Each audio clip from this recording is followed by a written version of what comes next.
650,000 hip fractures annually. Now we can talk about all the nutrition that goes behind that, but we're not going to tonight. It's not the topic. But it's about 1,800 hip fractures per day. Does anyone in here want to sign up for that? No. Not at all. And you know what? I don't either. It's the reason why these are mine that I use at home. These balance boards and things that I actually use at home.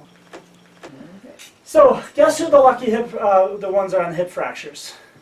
Older Who do you think they are? Older people. Yeah. They're the elderly people, okay? So people 65 and older are very often the ones that are getting this stuff. Only 25% of hip fracture patients will make a full recovery. That's the scary part about this. 40% will require nursing home care, and nursing home care is no big deal. It's pretty cheap anyway, so don't worry about that, right? Yeah. 50% will need a cane or a walker. 50% will need a cane or a walker post having hip fracture surgery. 24% of those over 50 will die within 12 months. But you think about the deconditioning that occurs because of a hip fracture. You're laying in bed for a couple months. What do you think that does to the person? Yeah. More often than not, the person that's getting this is usually a bit deconditioned already.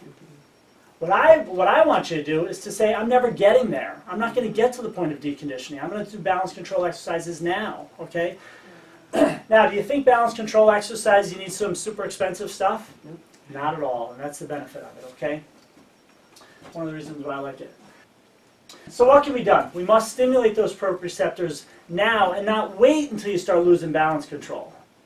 I will contend that if we were going to do this test tonight, every one of us would have trouble with it. Every one of us would have trouble with a one-leg stance for a minute. So literally, you're standing for a minute like this without touching. So we'll talk about this flamingo stance. So methods of stimulating proprioception. How can we actually stimulate these proprioceptors that we have to wake up? So basically, I also like to think of it as clean the cobwebs off these proprioceptors. Any and all movements. So any movement you do is going to stimulate proprioception or proprioceptors. So when I go like this, does that stimulate it? Yeah. Of course it does. If I go like this, does that stimulate Yes. proprioceptors? It sure does. Now here's the really neat part about it, and it's not in this presentation, but every time you stimulate proprioceptors, it actually stimulates brain growth and development. So does it make sense that rats at zero gravity, their brains actually shrink? Yeah. Because they're not moving. Because they're not, well, they might be moving, but there's not a gravitational pull Right. So against them. Like all of us have a gravitational pull. Why do we fall? The gravitational pull, right? We don't think about it that way. But in that class that we had in science class back in 7th grade, that's pretty important, okay? If we didn't have a gravitational pull, we wouldn't all be sitting here tonight. So, chiropractic adjustments, obviously is a reason for prevention of arthritis with chiropractic care. The more you move the joint, okay, the less likely that joint will become arthritic. The more arthritic the joint is, the less proprioceptive input it's going back to the brain. And that's the key.